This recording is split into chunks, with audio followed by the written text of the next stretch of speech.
Hello friends. तो आज आम देखा कौन ना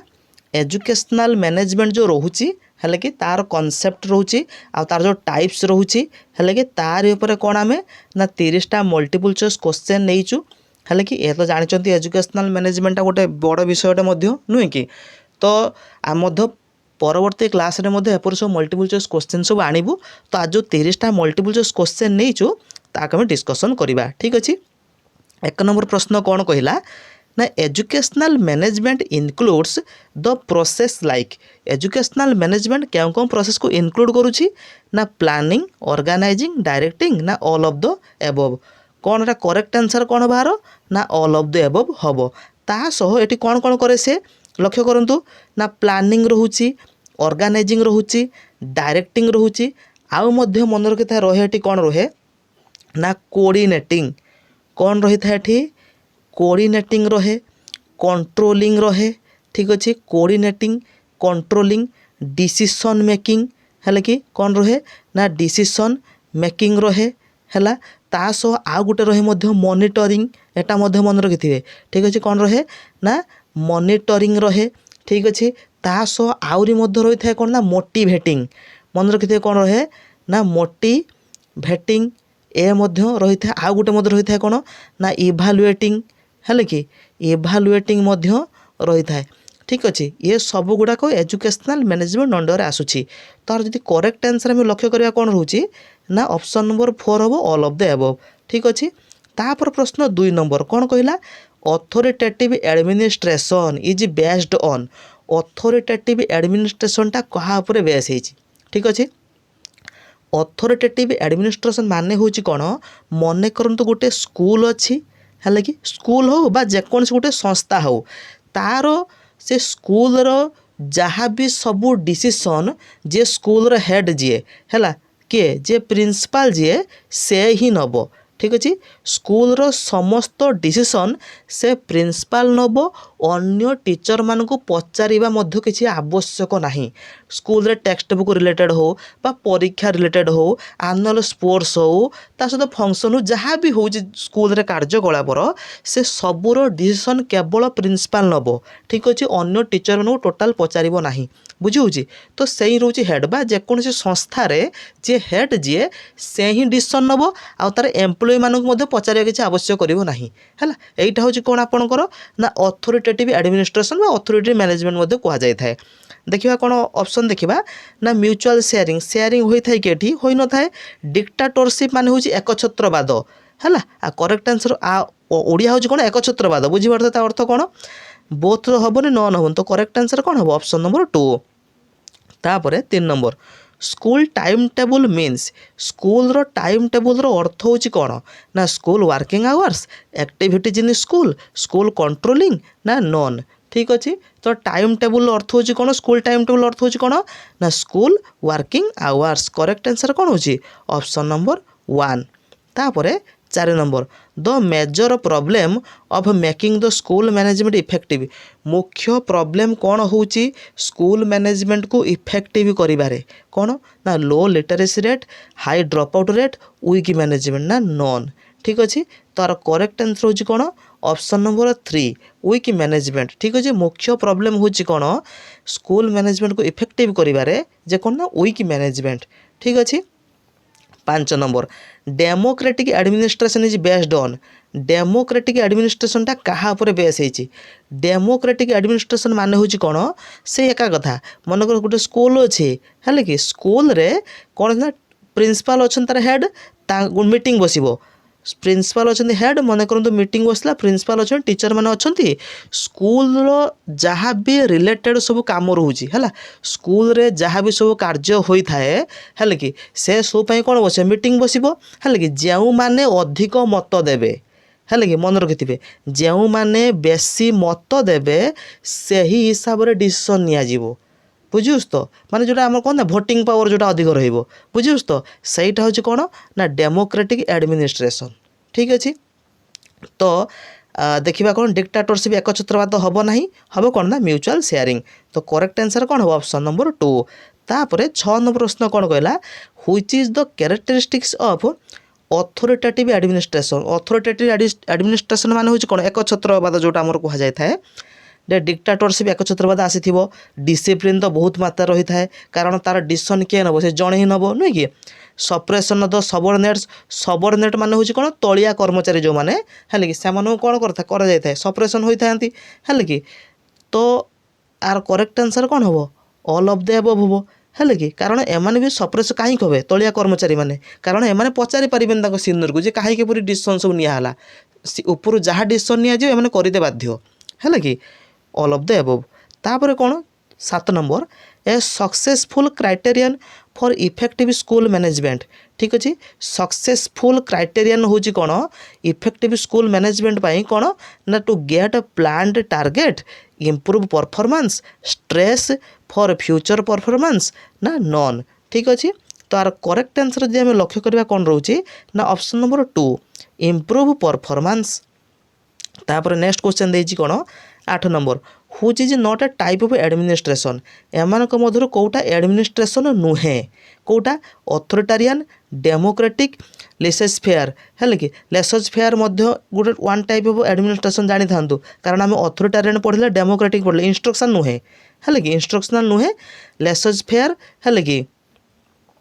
लेसेस फेयर होता है कौन ना टोटाल आमर जो जहाँ भी डिसीजन टी कहीदे टी देखो अथॉरिटेरियन मान हूँ कौन डिसीजन केवल जड़े लोक नब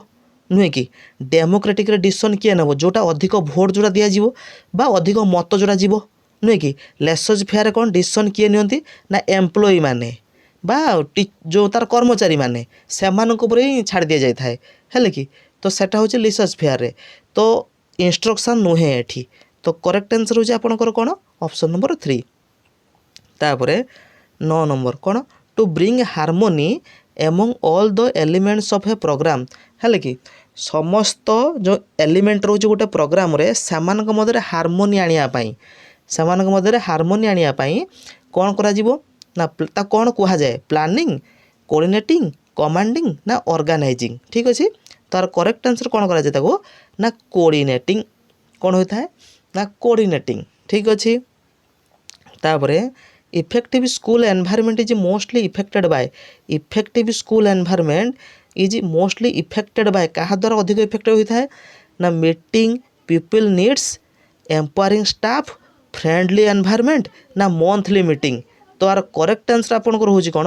ऑप्शन नंबर 3 फ्रेंडली एनवायरनमेंट ठीक अच्छे तापर 11 नंबर कौन कही नेक्स्ट क्वेश्चन देला कौन 11 नंबर प्रश्न कौन कहला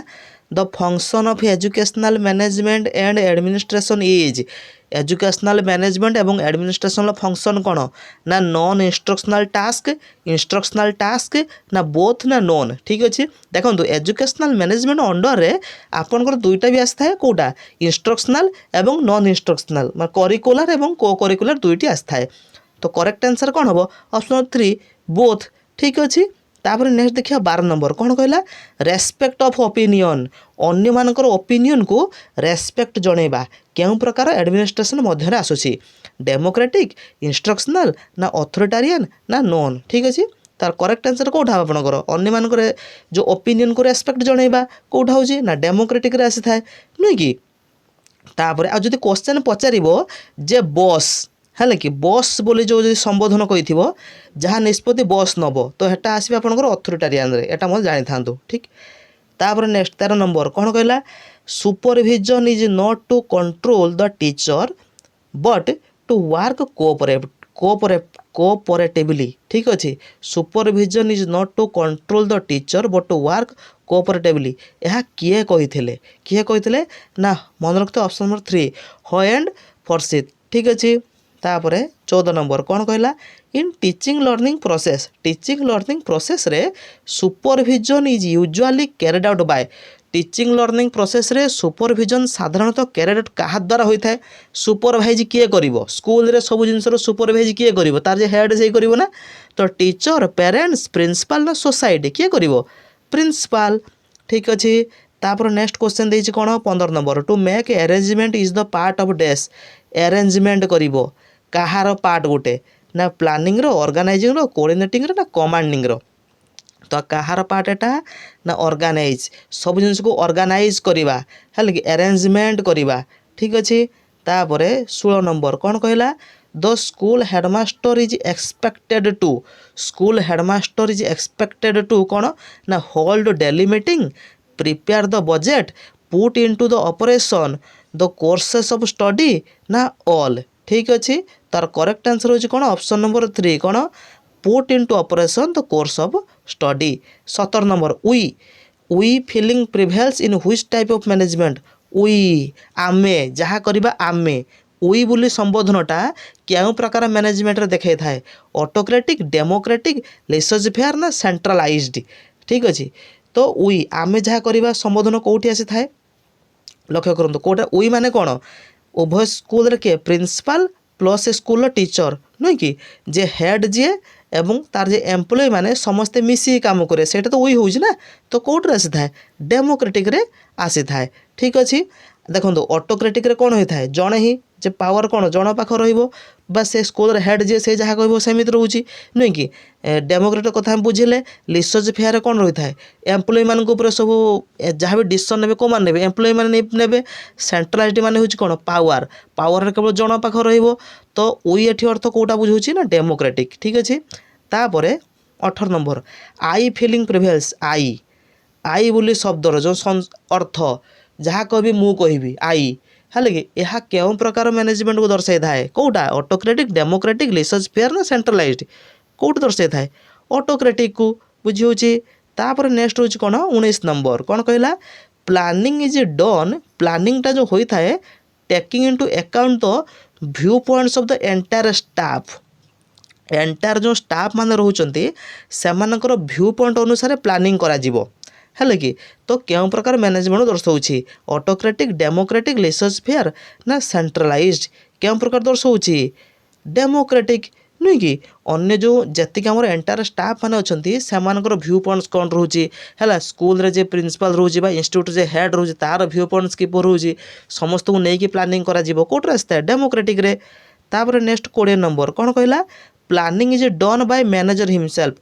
प्लानिंग केवल मैनेजर ही करि मैनेजर जी से केवल प्लानिंग करिवो हेड जी से केवल प्लानिंग करिवो तो कौटे आसी थाए एटा ऑटोक्रेटिक रे आसी थाए ठीक अच्छे तापर educational administration is the process of educational administration कौन प्रोसेस ऑफ कौन ना utilizing appropriate resources for development of human quality को डेवलपमेंट करने जो रिसोर्स गुड़ाक यूटिलाइज करा manage activities of educational institution गुड़ाक एक्टिविटी गुड़ाक जहाँ भी एक्टिविटी हो ताको मैनेज करवा planning organizing directing controlling human resources in educational settings ए देखो ह्यूमन रिसोर्सेस माने हूँ कौन आनी स्कूल रे ह्यूमन रिसोर्सेस को माने मन रखिथे स्कूल रे ह्यूमन रिसोर्सेस हेले टीचर माने प्रिंसिपल हेले ये जो पिओन माने है ये भी जानी था ठीक अच्छे ना नॉन ऑफ द एबव तो आर करेक्ट आंसर होची कौन educational administration is the process of manage activities of educational institutions 22 in educational management function of planning रो अर्थ होची कौन ना preparing for future for desired goals financial planning appointment staff बा टू अपॉइंट स्टाफ और all of the above ठीक अच्छे तो आर करेक्ट आंसर जब आम लक्ष्य करवा हूँ कौन ना ऑप्शन नंबर कौन हो कहले आर अर्थ हूँ कौन आर जो लक्ष्य करार करेक्ट आंसर हूँ आपंकर कौन रोचे ना option number 1 preparing for future for desired goals तापर नेक्स्ट 23 नंबर कौन कहला in educational management function of reporting कौन ना डॉक्यूमेंटेशन रेकॉर्ड कीपिंग इंस्पेक्शन ना ऑल ऑफ द एबव ठीक अच्छे तो फंक्शन ऑफ रिपोर्टिंग हूँ कौन ना ऑल ऑफ द एबव सब गुड़ाक आसी थाए ता मध्य तापर 24 number in educational management function of coordinating रो अर्थ होची कौन ना record keeping relationship between stakeholders to appoint staff ना नॉन ऑफ द एबव ठीक अच्छे कोऑर्डिनेटिंग रो अर्थ होची कौन रिलेशनशिप रखिबा नुह कि एम्प्लॉय मान मध्य तो रिलेशनशिप बिटवीन कौन स्टाक होल्डर्स तापर नेक्स्ट होची कौन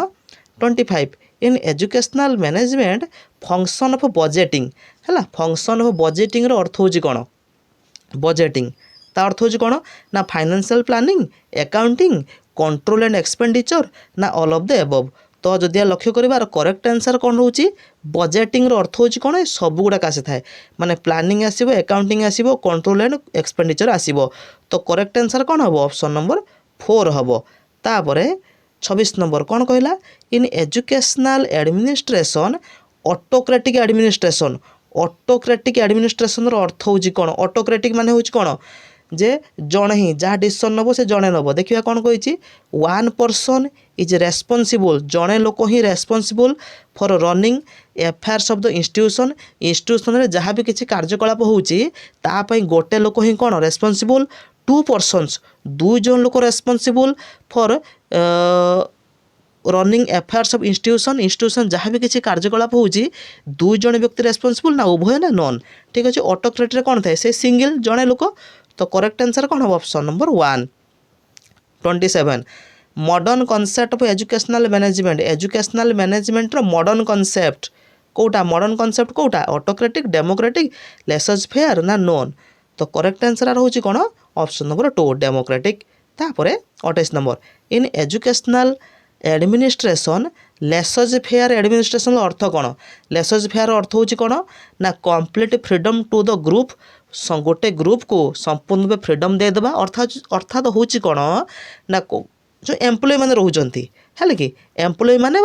जो टीचर्स मैंने रोचंती एम्प्लॉय मैंने जो रोचंती से संपूर्ण रूपे फ्रीडम दिज्व कौन कहले डिसीजन नेबारे है कि स्कूल रे जहाँ भी डिसीजन नियाजिवो सेमानकु संपूर्ण फ्रीडम दे दिज्व है कि से जहाँ भी डिसीजन ने से हिसाब से कार्यकलाप हम है सहीटा हूँ अर्थ हूँ या opinions of all the staff honoured power lie with single person all of the above. ठीक अच्छे तार करेक्ट आंसर होची आपनकर कौन ना कंप्लीट फ्रीडम से कंप्लीट फ्रीडम दि जाए जे कौन टू ग्रुप और इंडिविजुअल। ठीक अच्छे तापर नेक्स्ट हूँ कौन 29 education supervision means. Education supervision अर्थ हूँ कौन सुपरविजन अर्थ हूँ कौन ना assistance in development of teaching learning process that discipline through which we control affairs of others both और नॉन। ठीक तार करेक्ट आंसर होची आपनकर कौन ए तो आर उभय तो एटा भी आसुची नुहे कि। तो करेक्ट आंसर कौन बोथ हम ऑप्शन नंबर 3। तापर 30 नंबर प्रश्नटा कहला कौन किए कही कथाटा सेटा से कही कौन ना मैनेजमेंट हूँ कौन